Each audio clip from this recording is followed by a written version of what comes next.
ആ പാട്ട് എഴുതുന്ന ദിവസമാണ് പള്ളി പൊളിക്കുന്നത്. ബാബറി മസ്ജിദ്.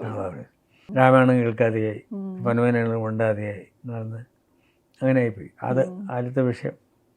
എനിക്കത് ഭയങ്കര സങ്കടമായിപ്പോയി. പിന്നെ എന്തൊക്കെ ന്യായം പറഞ്ഞാലും രാമന് പോലും സഹിക്കാൻ പറ്റാത്തതാണെന്നൊരു തോന്നലാണ് എനിക്കുണ്ടായി.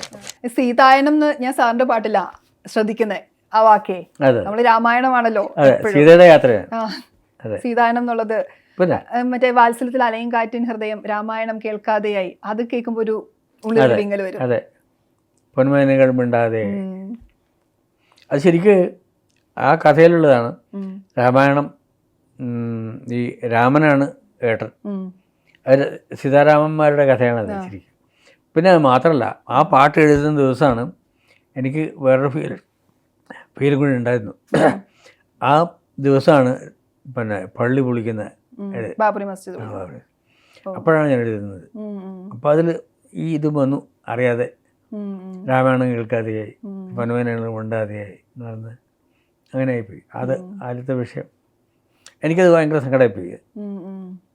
അത് പെട്ടെന്ന് കേൾക്കുമ്പം പിന്നെ എന്തൊക്കെ ന്യായം പറഞ്ഞാലും